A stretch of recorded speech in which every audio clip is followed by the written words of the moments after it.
Good evening. I'd like to call our meeting for concerned citizens for good government to order. We have our guest speaker, Andy Naquin, City-Parish Councilman from District 6. He's here today. He's our distinguished guest.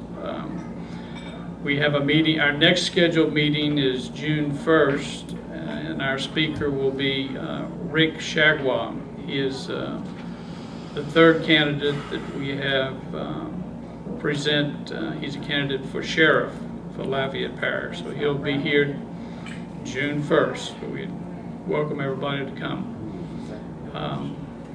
I'd ask that we start with our traditional prayer, followed with the Pledge of Allegiance. Mr. Allen.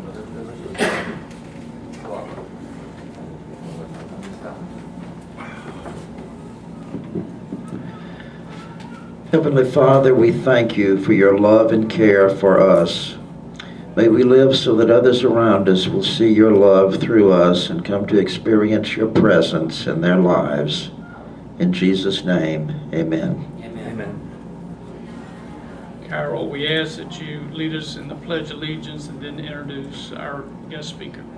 I pledge allegiance to the flag of the United States of America and to the republic for which it stands, one nation, under God, indivisible, with liberty and justice for all. Thank you, Frank. Thank you.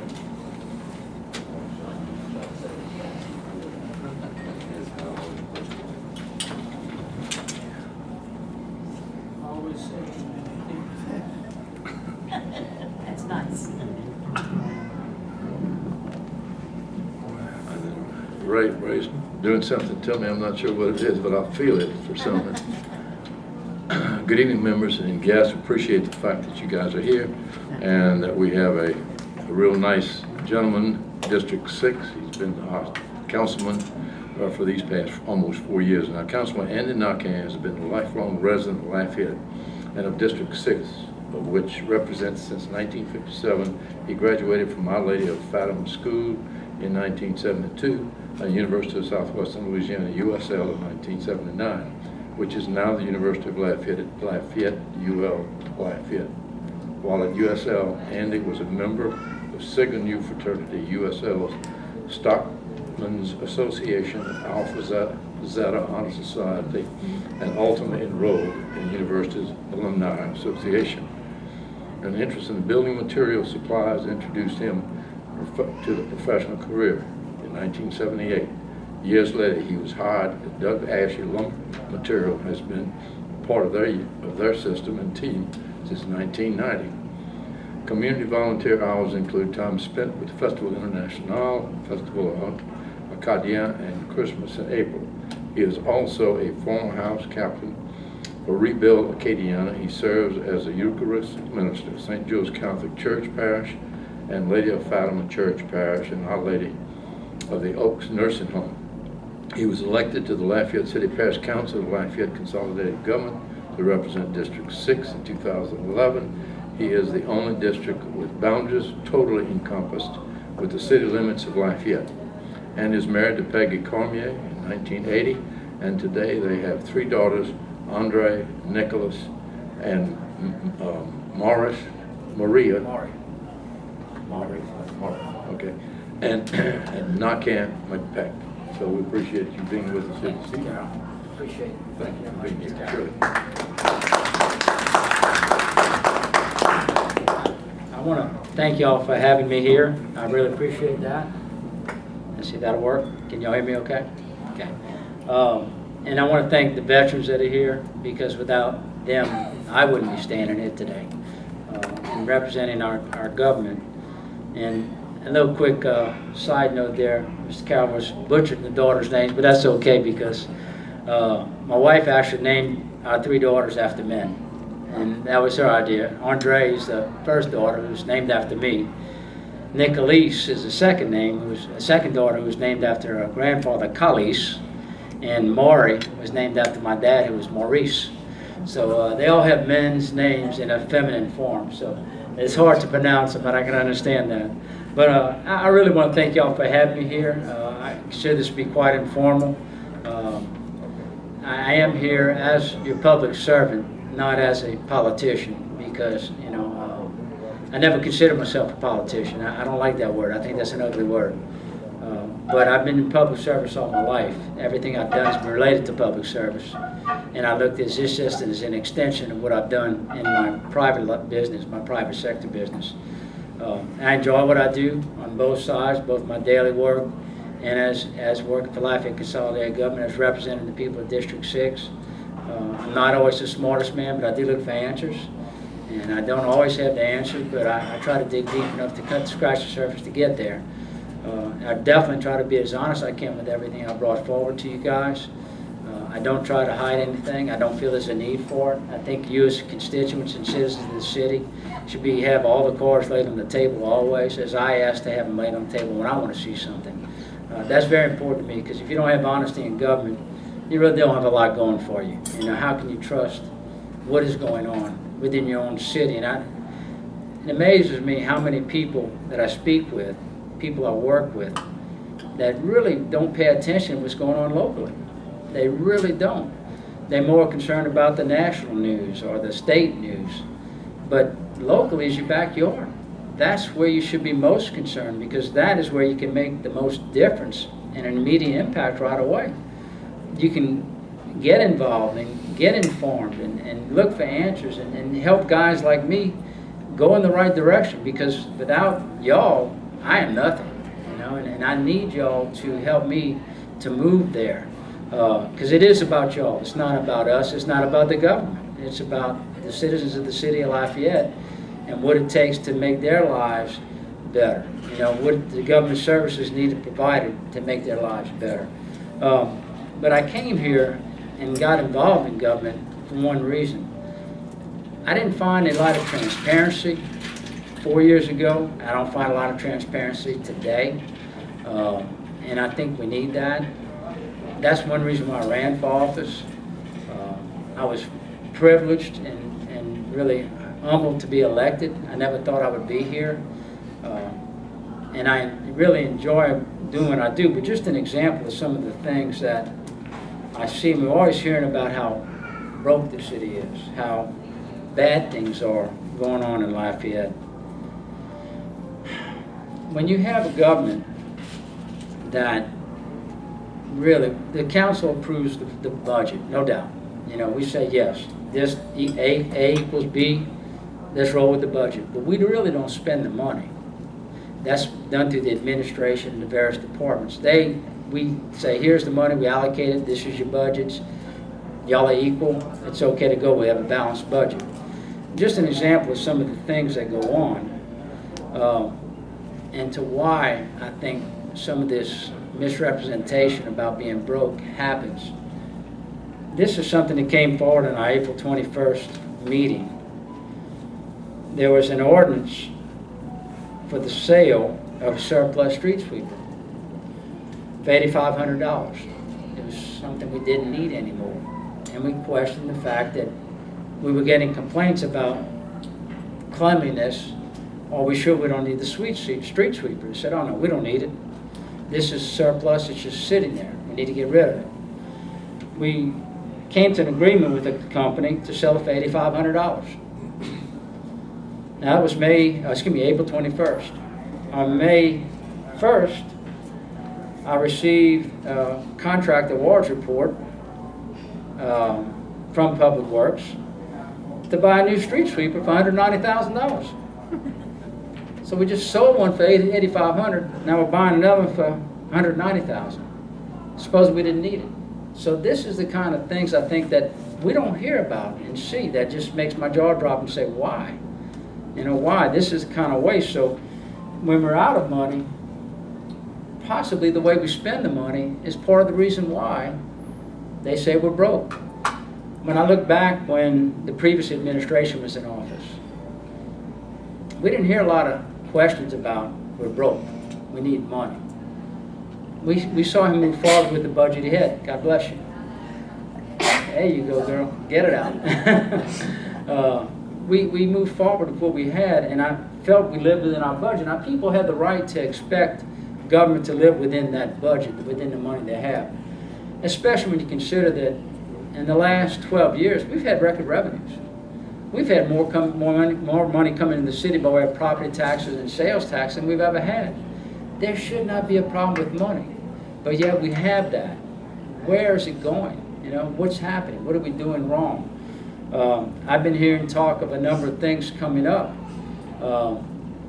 dealing with new taxes. They want new taxes, new taxes. Okay, let's look at what we're doing here. What are the new taxes for? They say they want to bring, you know, police, fire, public safety, parks, recreation, etc. But let's kind of step back and think about what we're doing. We give away a lot of money to organizations, and I'm not knocking any of them, but they're basically non-government functions. They don't, this money's coming out of your tax dollars and going to people that are basically in non-government functions. I mean, you can point to a number of things. So why not take that money that goes to non-government functions and give that to where we need the money, and then say, well, let's have a special tax for the non-government functions and see if that passes. You know, if we're going to fund it, why take your dollars out of the general fund and give it away to non-government functions? Why not say, okay, citizens, we fund these right now. Let's have a tax to fund these. Do y'all want to do that? And see if that passes. I'd love to see that happen, but I doubt we'll ever see that. But anyway, I just brought some numbers here that show, I'm going to have to switch glasses. This print's pretty small on this one. Just an example. We know sales taxes have increased. They've always reported that through the school board, but this is something that goes back to the property taxes. And y'all are welcome to keep this sheet. The print's pretty small, but it breaks down by millage. Just an example of the parish taxes outside the city and property taxes. In 2003, we collected $825,000. In 2014, we collected $1.1 million. So we're seeing increases in property taxes. You know, we're seeing more money coming into the coffers. I think we need to just really work hard on how we spend this money properly. You know, let's get the proper services moving forward. And that's just one example of the taxes. There's what, 28 different millages or 28 different taxes or something like that that we deal with in both city and parish. So I'm here to say let's all work together to try to find out the truth and get this stuff laid on the table. Tomorrow night we have in our meeting, they're going to give us the annual budget report. I'm sure we're going to ask some questions. Will we get answers? I don't know. I have suspicions, and other councilmen do also, about the direction we're heading with certain services that we have, and the honesty and how well it's really doing. You know, we keep getting pats on the back from within, but how much is it really helping or hurting the city? You know, I'm curious to see. So tomorrow night we'll try to get some questions answered. We'll see how it goes. But I do know one thing. I think the city needs to focus on government services, which is, you know, roads and transportation, drainage, public safety, fire, police protection, recreation, parks. Those are the things that government should kind of focus on, and that's what I hope that we work toward. I didn't have a whole lot for y'all tonight other than that, and I did want to thank y'all for being here, but mostly I want to come and say, what do y'all want to talk about? You know, what do y'all have in mind?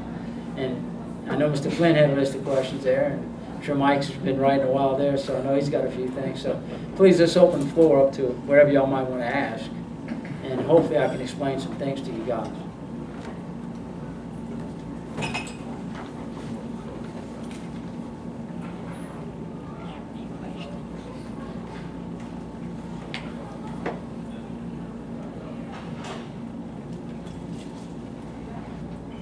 Andy, your opponent was here a couple of weeks ago, so we asked him questions, pointed questions, and we do the same for you. Okay.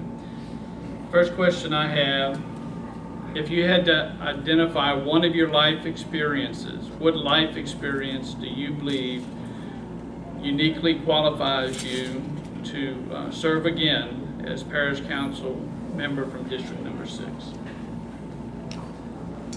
Well, I think that just, as far as that goes, it goes back to what I've been doing every day for the last 37 years is serving people. I mean, I keep my ears and eyes open. I work hard to try to help them. I mean, I've never had a job where it was about Andy. And that includes for my political service, my public service. So that's all I'm used to. When I go out every day, it's not, for me, it's to help you, to help you, to help you, to help you. And Ms. King knows that as far as when it comes into construction, that our job is service. Not only do we serve the contractor, but with the homeowners. I mean, quite often, after the fact, I'm talking a year, 2, 3, 4 years down the road, they're having a problem with something. Doug Ashley being the company we are, and the people that we are as individuals working for Doug Ashley, we don't abandon people. And that's something I'll never do, is abandon someone. I don't think that's right. I just couldn't do that in my heart. So my day-to-day experiences, my life experiences, what I've been taught, teach me to basically put my hand out and say, what can I do for you? What can I do to help you? I mean, that's just the type of person I am. I'm not going to turn my back. My second question. Although no one has a crystal ball, what financial role do you believe the Lafayette Parish Council should play in funding the outlay of capital improvements and financing the operations of the horse farm over the next 10 years? Well, that was the whole agreement behind that was it was to be done by private money. I hate to see them drain more money out of our consolidated government funds for that project. Although it's a worthwhile project, I think it's a great thing. I grew up on the horse farm. I grew up off South College Road. That was my playground when I was a kid. It was a dairy farm, actually. It was for many years. It became the horse farm the last 3 or 4 years of its existence. So it means a lot to me, that piece of property. To put that burden on the citizens of the city of Lafayette, when we already paid for it once in our tax dollars, when we bought it as a state entity. Then we bought it again as the citizens of Lafayette to develop into a property. The whole premise behind all this is we're supposed to be from private funds. I really would hate to see consolidated government have to take this over to develop the horse farm, because we are in danger of losing that property if we don't develop it. But hopefully, if people will better step forward and have it privately funded. Now, the bad thing about the private funding is the government will have no control over the spending. So that's another story in itself.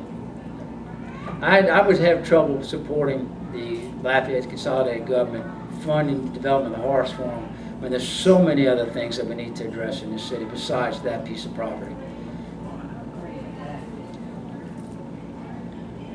I understand that recently you've come under some criticism for a vote that you had as a councilman when you failed to ratify the LUS governing body decision for the first time in over 12 years. Can you explain your vote and give reasons for your vote against the what has been perceived as the LUS interest? I assume you're talking about the vote regarding Mr. Jubal taking over the betterment agreements completely, 100%? Well, there was an issue that comes before the body, the governing body that LUS. LPUA. Yes, and it was apparently of some controversy because it was Well, the what it first was time is- in about 12 years Yeah. that the decision of the LUS body was not ratified. Right.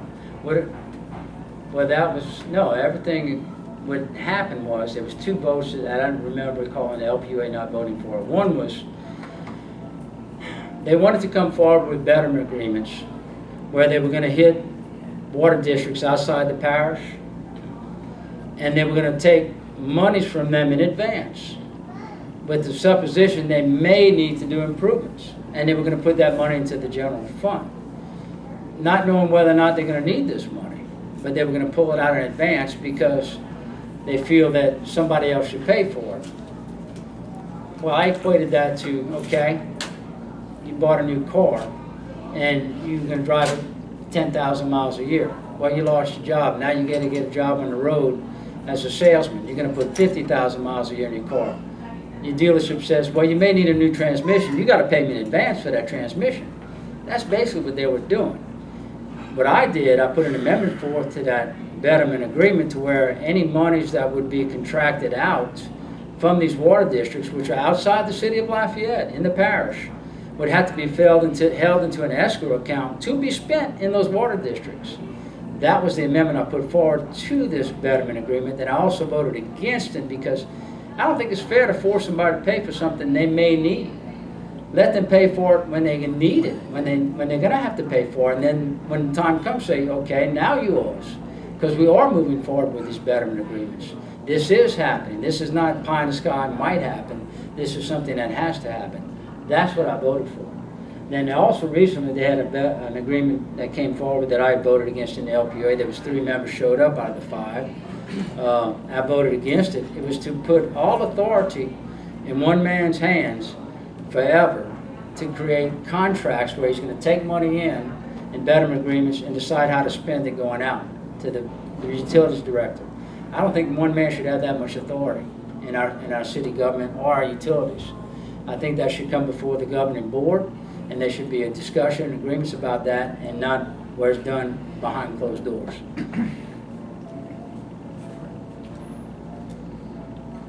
What role will you play if re-elected councilman member District Number 6 in expanding LUS fiber network to the unincorporated areas of Lafayette, to the municipalities in Lafayette Parish, and perhaps beyond the artificial parish boundaries of our parish? Well, the initial agreement when fiber came through was the bonds was to pay for fiber within the city limits. In order to expand outside the city limits, somebody's got to pay for that. Well, fiber's not going to want to pay for it because they don't have the money. Now, so that's going to be up to the people that want it to pay for it. I haven't seen one governing body come forward yet and said they want it. You know, all the rumors we heard about, this one wants it, that one wants it. I've heard, we're not paying for that. It's too expensive. So as far as us authorizing dollars to be spent on an expansion of something that hasn't even started paying back its own debt yet, and all it's done is gain more debt, no, I can't see the LPUA or the Lafayette Consolidated Government paying for expansion of fiber when all that they owed $125 million was the initial bond. They had another, I think, $14 million they acquired in debt, and $50 million they owed to LUS in borrowed monies. All they paid for is their interest so far in the day-to-day business. They haven't even started paying back in their principal yet, and they're close to $200 million in debt right now, from what I understand. I don't have the exact figures. That's one of the things I'm talking about, transparency in government.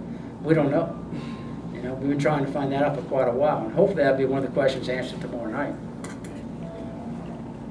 Thank you. Many years ago, numerous entities, including the Lafayette Chamber of Commerce, under the leadership of then Chairman Jeannie Kramer, endorsed the Lafayette City-Parish Charter, even knowing the existing shortcomings at that time. What priority for the Lafayette City-Parish Charter changes do you envision, and will you champion any of those changes? As far as the consolidated government goes and the charter, in some ways our hands are really tied because we're not going to get the other communities to come into our umbrella of government. It's not going to happen. As far as for tweaking, I think the only way we can really get there is to mutual cooperation with these other government bodies, whether it be in unification of police protection or fire protection, somewhere where we can concentrate our forces and our funds to the common good of the people. And that would have to go into dealings with roads and drainage. Those are very important because everything's got to go from north to south. You know, we've all got to work together with this. As far as for the actual tweaking, I think those are the things where we're going to have to work toward, is where we have more cooperation with the other bodies, governing bodies in the parish, which is the city. Actually, the Lafayette Consolidated Government has no control over those districts within those cities. We need cooperation. I think that's, if our main focus should be along those lines. The charter itself, grant, there are some bad things in it. I haven't seen anything horribly bad. I haven't seen anything that's hurt the city.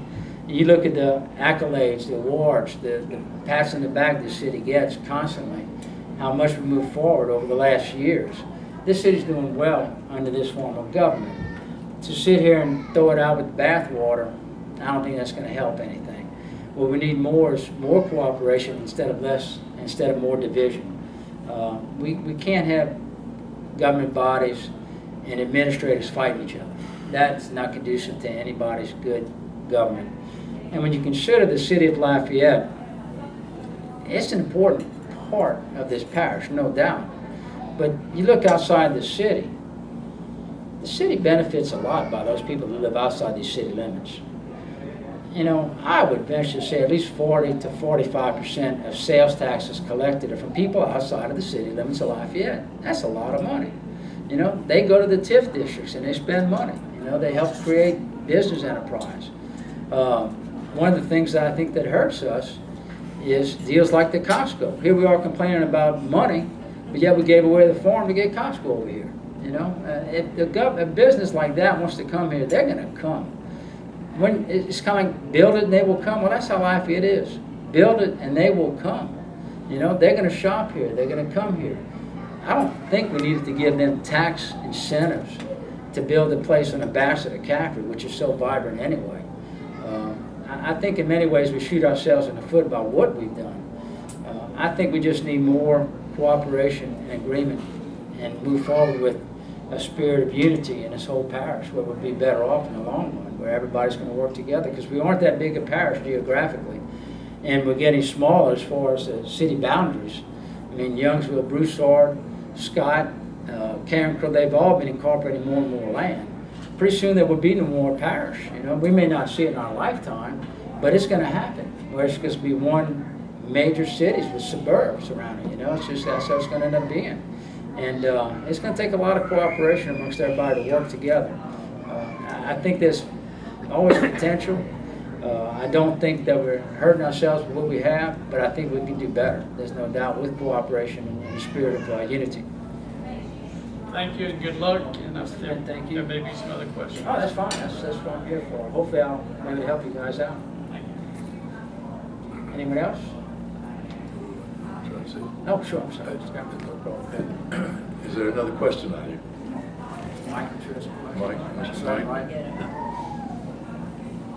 Mike. Two mics. Oh, yeah.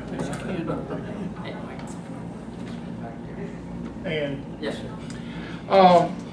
I guess I wanted to pick your brain a little bit more about the issue with the LCG government, Sure. about the Charter Commission and the tweaking of the charter. No one cares what I think about this thing, but I agree with you in the basis that I would rather see us fix the charter we have than just throw the baby out with the dishwater. I mean, we are where we are. Just to destroy that and go back the way we were seems ridiculous. But at the same token, you talk about cooperation and working with the other municipalities.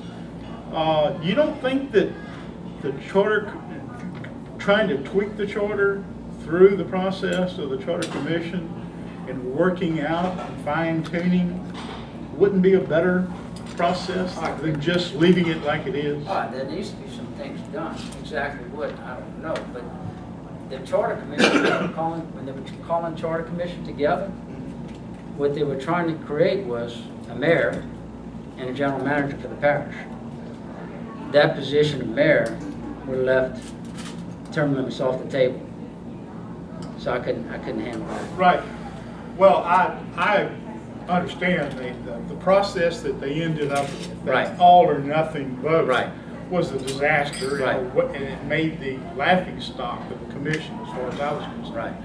The whole process that took place during that time the Charter Commission was meeting wasn't that way at all. No, sir. It was They all out were, of they were behind closed literally doors. two different documents being written at the same time to fix. One was to fix the charter and the other was to have the split. And we ended up throwing all that away and just having this one vote, either yay or nay. Mike, it's kind of strange, and I agree with everything you're saying. And one thing that concerns me about, for instance, the new UDC, which is the governing plan for our development, and all the meetings they had in dealing with toward what our goals are, it seemed like a lot of that was directed by a handful of people in those meetings. And the direction was planned by a handful of people. You didn't have a whole lot of input from everybody. And really, when you think about it, and you go look at a city like Houston, which is so vibrant and growing so well, they've grown on the free market principle, on common sense, you know.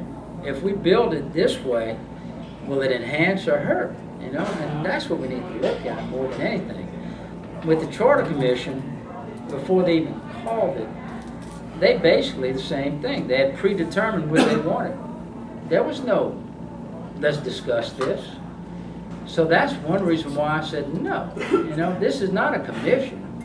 This is a sentence, is what it is. It's telling people this is what we are going to do, and there would have been no input from anyone else. You know, so I said no. This is not an open discussion. This is closed doors, and I couldn't handle that. Well, and I understand that because we've talked, and I appreciate what you're saying. The problem is if you don't form another commission, we've got to talk. It stays the way it is. Yeah, we've got to talk. And you talk about that cooperation. Right. The only way to generate that right now that I'm aware of is through that Charter Commission, Right. some form or fashion.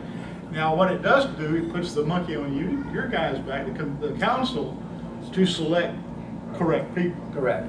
that are open-minded and willing to look at the big picture. Right. Right. Exactly. And you have to be neutral in that and get people in there willing to work for everyone. That's right. You know, not just a handful, and that's very important. Now, I admit that I'm still fuzzy in why it costs so much. Right. I'm not sure, is there some legal, and you might be able to answer this question, it's a secondary question. Do we have to have legal representation there at that meeting? Is that a requirement? I don't know. To be honest with you, I don't know. We never got any answers. No, I really don't know. To be honest with you, they always have it though. Well, Always have they got legal somebody representation. sitting there and And the it costs question comes money. up and they cost money and hey, you know, we need an answer. And well, we have to talk to the Attorney General. Right. And I'm not aware that they ever got an answer from the Attorney General for anything. There's a lot of fill in the blanks that haven't been filled in yet, and we just don't have answers. And that's what I want to see is answers, you know. And we ask questions and we always just get blanks a lot of times, you know, and never get the answer. So, but I agree, we do need to move forward. Being stagnant like this is not a fix. It's not a fix. It doesn't accomplish anything. But we need to have honest, open discussion about where to go with it, Mike. We really do, you know. And I agree with you 100% on that. Yeah. Thank you.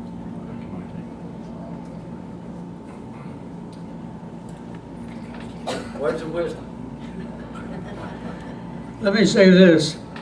Andy is the only politician that I know of that I can depend on for answering my questions. There he goes insulting me. Call me a politician. It's a public servant. Some people might call you a lot worse. But really, every single time that I've ever called Andy to ask him a question or to make a suggestion, it might not be 10 or 15 minutes, but he will get back with me, so I think that's a plus. I'd like to ask you a question, see if you can answer yes or no, because I don't know. Who is the regulating agency for Acadian Ambulance Service? Who's the what now?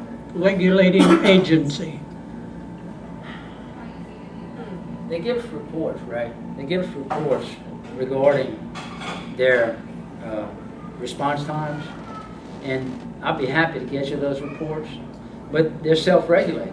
Those reports come from them as far as I know. There's nobody that double checks that or triple checks that. It's not done through LCG. It's done on their own honesty, I guess you would say. So if there's problems, we'll probably never be aware of it. And they are the only game in town. And that's kind of hard to fathom, but that is the case. So The reason I ask, about 5 years ago, I had a situation that came up. It took me 6 months to find out who the regulating agency was. I found out that there were 5 doctors. I called each one of them and said, what are your responsibilities? All 5 of them said, I don't know, we've never had a meeting. I don't know who else is on the board. I don't know what we're supposed to do, but yet we're the regulating agency. Because of my being so nosy, that board was kicked off and we got another one. The only advantage was, now, darn it, they are the exclusive ambulance service, which I don't think is fair. And every time something is said about it, they say, well, the price is over and so or such and such, so we're not, I don't care what they charge in Shreveport, Lake Charles, and Alexandria. I'm concerned about Lafayette. So I think it's a shame that our city council does not have more to say about regulating the Acadian ambulance service. Do you have any idea when their supremacy is going to end? It doesn't look like any time in the near future, Ray, that I can see, but it's something that could be brought forward and asked about and inquired, definitely. I would love to know. Yeah. I think there's a lot of citizens that like to know. It's not fair. Well, you know, Competition is great, as you know. that's one thing that I am learning, that in the parish council and in my seat, is that just to renew contracts may not always be a good thing. You know, we think we have something good going on, and it's friendly and it's amicable, but is it the best we can get for our citizens for the money we're paying? We don't know that unless we put it out for bid and look for it, you know, so. And you have to make comparisons of past track records. I mean, there's probably very capable companies throughout this state that would love to come here. Absolutely. You know? When they charge you $800 and some odd to drive from the corner down here on Gilboa Road, less than a mile to my house, $850 just to get to my front door, and then $22.50 per mile from my house to the hospital. I know darn well the prices would be more, shall we say, interesting if we had a little bit of competition, so I'm just concerned. I assume they're billing Medicare for that. Yeah, and if you recall, they've been sued 2 or 3 times because they haven't always been honest with Medicare. Well, the reason I say that is because it may not be out directly out your pocket, but it's out of everybody's pocket, really, when you think about it, you know? That's right. You know, everybody's paying for that, And so. Medicare's gone broke, so. we Yeah, need to exactly. watch it. So, I mean, do we keep piling on top of each other, the dollars, and expect it to fix itself, or what? I mean, like Ray says, that paper it's written on, it's not worth the paper it's written on right now, you know? It's true. I mean, look at the debt we already have mounting, so probably wouldn't hurt to look into that, right? I'm glad you brought that up. Just concerned. Thank you. Thank you, yeah. Anyone else? Yes, sir. What did they do? They passed the money to the table or what? Good, good.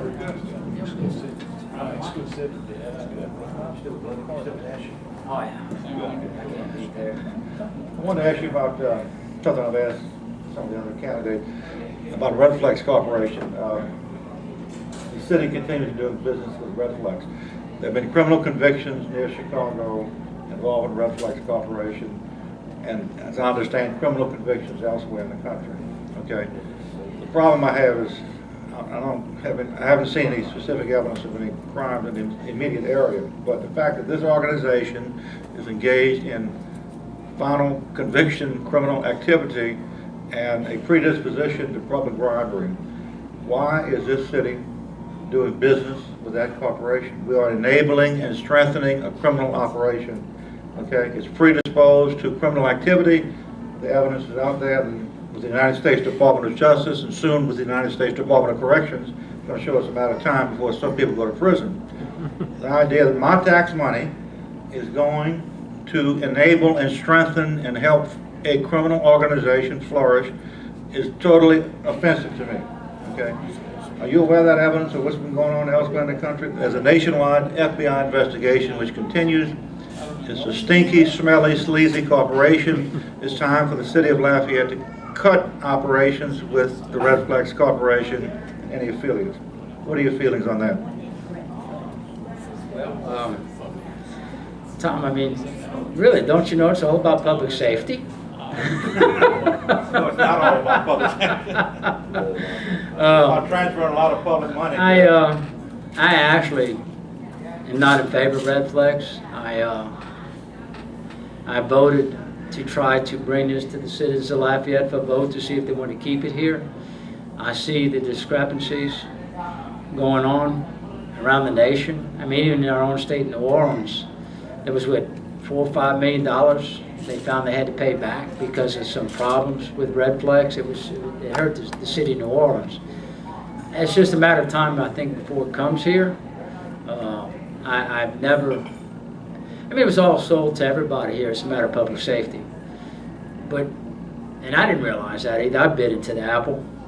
But as I started peeling back the onion, that apple didn't taste so good. And people started telling me to look a little bit harder at it, and I started seeing.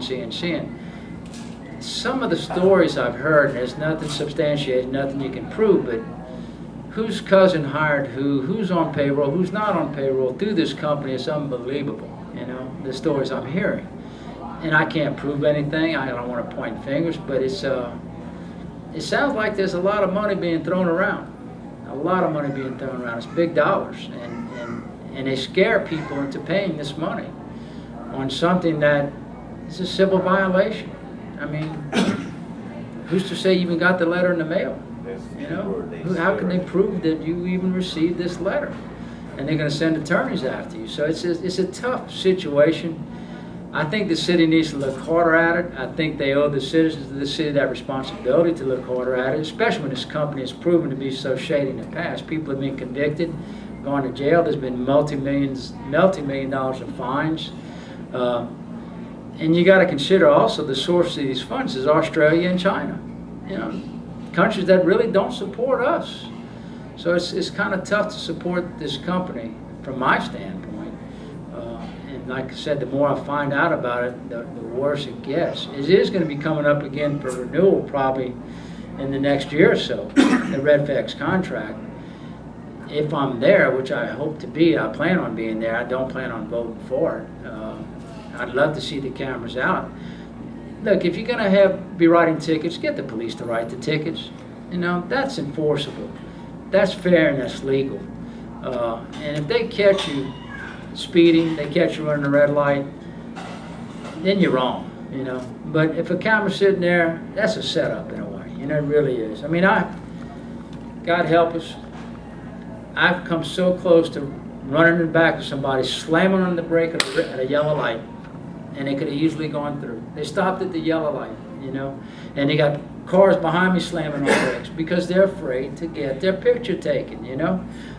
So I think there's as much hazards, there's probably more hazards than there are benefits. And what happened to the no right turn on red tickets? That's their biggest fundraiser.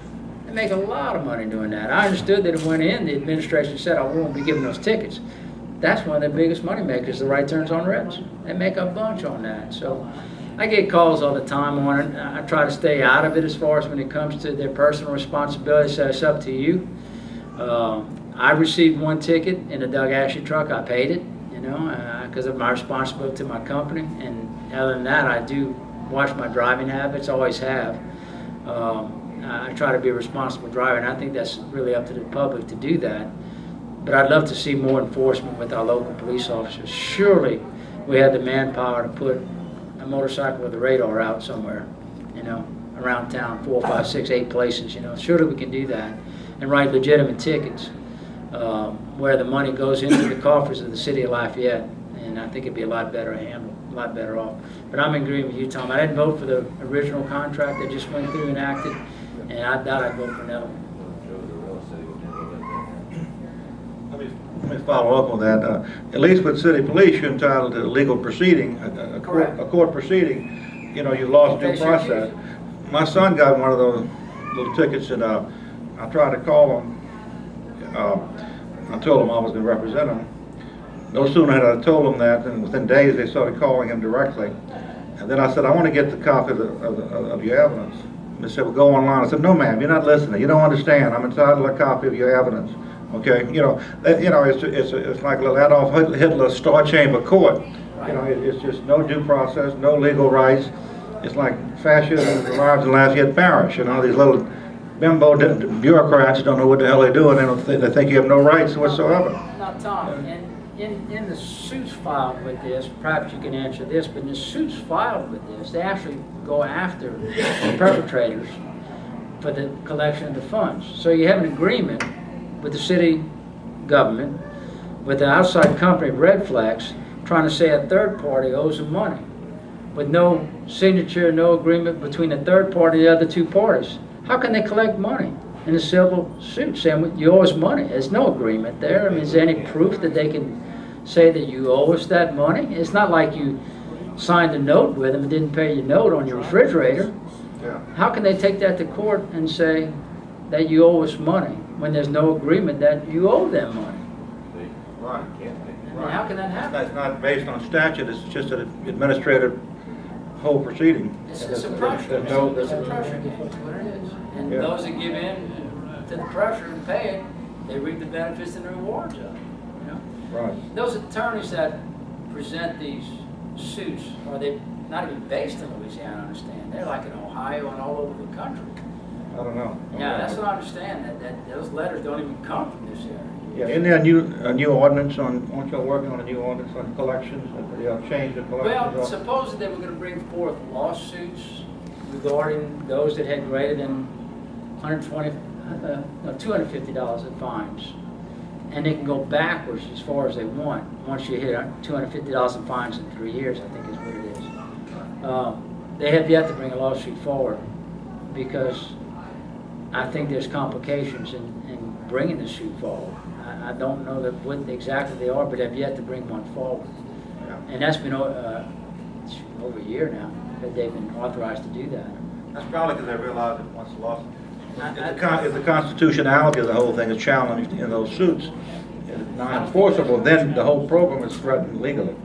Once they have one or more judgments that stand up in the Court of Appeals, etc., saying that you can't enforce it, it's an illegal system. I'm surprised the state hasn't addressed this on a state level and done something with it. I don't think you can transfer a governmental function to private industry and say, sorry, public, you've lost your rights, you've lost the legal rights to due process, to see the evidence, to confront those who you accuse you, etc. You know, that's the real problem I see. You transfer a government function to a private corporation that's not accountable to the public, that's not carefully regulated by law. By a state judge or somebody to see if this really is, that they set precedent, that this is legal, what they're doing. You know, because a police officer can't take a picture and send you a ticket fails. You can't do that legally. He has to write you a ticket, you have to sign it. Right, and that's, They can't send you a ticket. that's the problem. You lose all those legal rights by transferring. You can't, I don't think you can do that. You can't. I have to agree with you, Tom. I have to agree with that. Thank you. Good luck. Let's talk about it before the big vote. Let's see if we can't line up the votes to get rid of this criminal operation from the area. Yeah, I think it is. I think this is one on the table. Oh, what else we have? Anybody else have anything? Well, let me just ask you this question. With that, The fines that were discussed at the very beginning is why Red Flex was put here. I'm just saying. My understanding, you've already mentioned it, that it was for safety reasons. That's what they were using money for. My understanding, that money is going directly to the general fund, and they spend it just like it was tax. It's being moved around, Carol. I don't think where it was originally intended for is going there anymore. I think they're moving the money around the police department for salaries and stuff now. I don't think it's going for where it was originally intended. I have another question. When they hired Bill Carroll's job, Public Works. Mr. George Urell? And Mr. George Urell took it over? Well, he took it over for a little while, then I understand. Mr. Blanchard.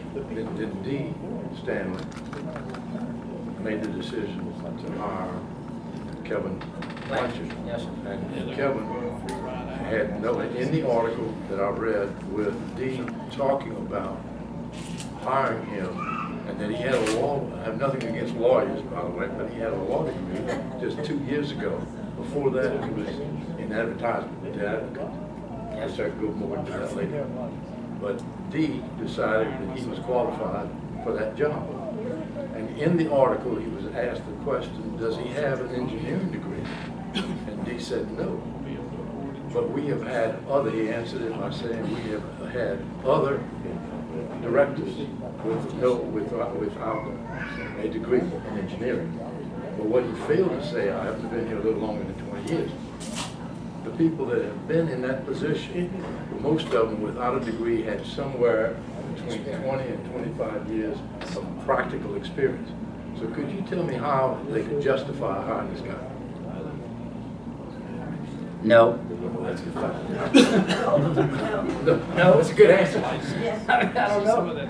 You know, I mean, I have nothing against Mr. Blanchard. That wasn't my decision.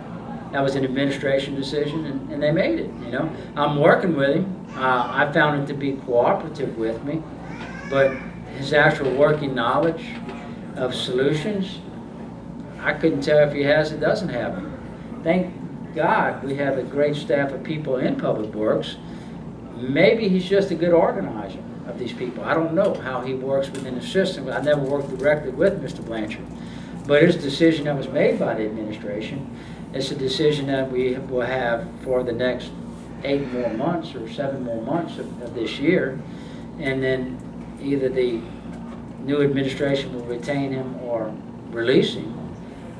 But that's something that I can't really comment toward or talk about his qualification, because no, I don't know that answer, Mr. Bowman. I really don't, you know. Okay. And I have to agree that he has no engineering experience, or basically did he have any experience necessarily in Public Works that I know of. But how he got there, I have no idea the decision making, the process behind it, sir. That's a good question. Yeah, it is a good question. Anyone else? Speaking of good questions, Mike, second Mike over there. Mike, Mr. Mike Ballou, do you have a question? Do you have to come up? You certainly may. Yeah. We're not going to hurt you up here at all. Well, we got a gentleman who's got a little statement to make.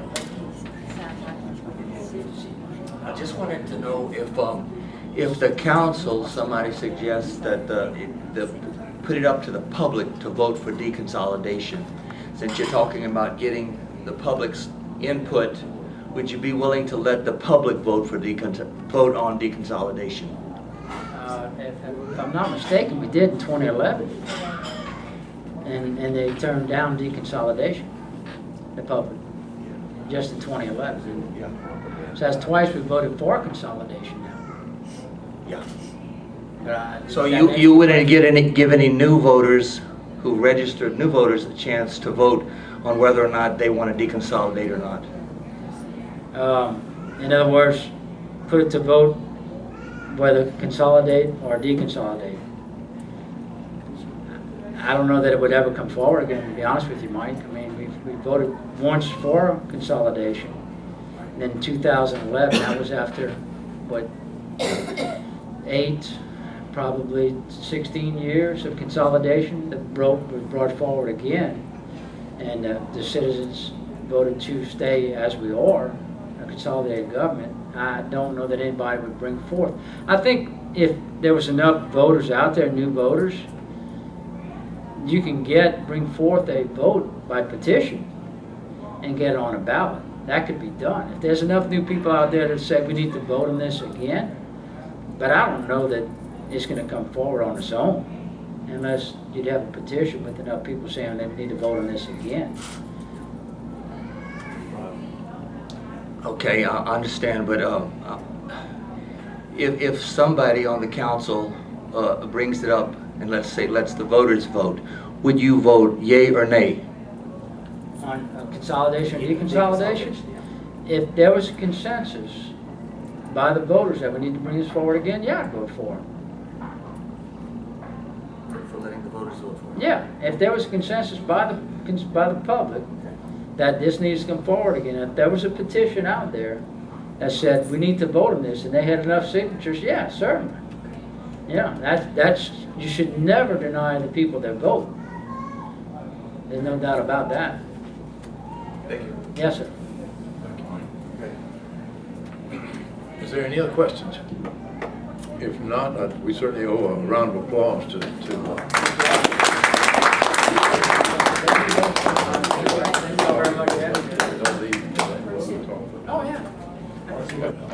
We appreciate everyone being here this evening, and don't forget 2 weeks from now we have Mr.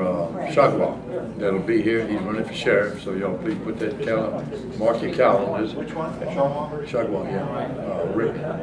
How many are running for sheriff? There's 4 for sure. I've got the guy that, Baker, one of those guys. There's the 4th one, I think. What was his name? Okay. All right, we want to thank everyone for coming. Looking forward in 2 weeks. We'll see you there. Thank you very much. Thank you, ma'am.